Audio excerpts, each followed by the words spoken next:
I could have got to him a little bit earlier in the second period when I kind of had my ties and I was hanging out a little bit. Other than that, I felt I wrestled pretty controlled and pretty well. But I mean, the last time that's happened, you guys probably know better than I do. Was it a step in the right direction though, with what we were talking about the other day? For sure. I mean, each and every day I'm taking steps, and I mean, I haven't necessarily felt progress like earlier in the year, but for sure I can feel progress. And the thing with progress is it's not something that one day of hard work you go out and compete and you make a difference. It takes weeks of hard work for it to show a difference, and you're competing. And I feel I'm getting to that point where I've put in enough days in the room for it to show up on the mat. Were you kind of wondering what was going on? Why you weren't being able to get to the legs maybe as easily as you had in the past? A little bit, but at the same time, you can't get frustrated about it and you can't let it get to you. You just got to put your head down and just keep your mouth shut and go to work and take what your coaches tell you in and put it to use. Are you feeling better too with the knee thing? I mean, you switched to the...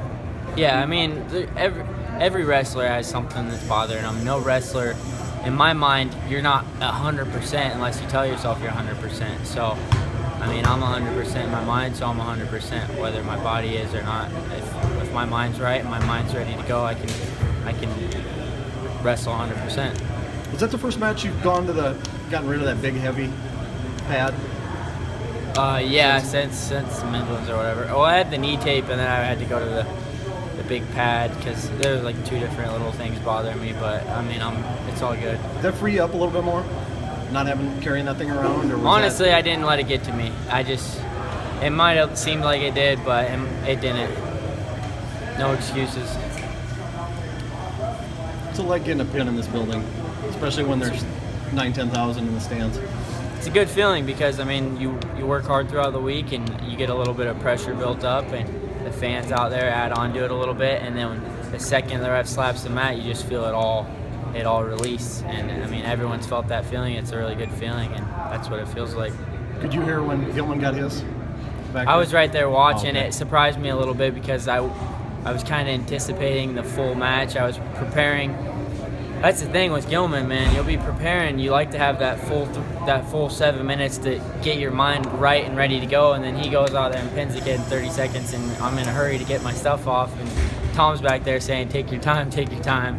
So I mean, it's something that you got to deal with, but yeah, it's good and kind of sucks at the same time, I guess.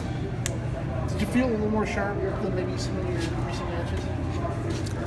Yeah, just been drilling and really focusing on the areas that I need to drill on. Sometimes I drill sometimes I catch myself just drilling a drill or drilling without a purpose. And when you drill, I remember last year, a lot at the beginning of the year, I was kind of drilling without a purpose, and I kind of figured it out in my head that why am I drilling this shot, and this shot if I've never hit those shots in a match? So I really figured out what shots I got to in my matches, and I really tuned it down to those shots, and I drilled those shots over and over and over, and it helped me sharpen things up. And that's kind of what I recently kind of clicked in my head. Maybe I should start doing that again, and been doing that, and I mean, it makes a difference, I feel.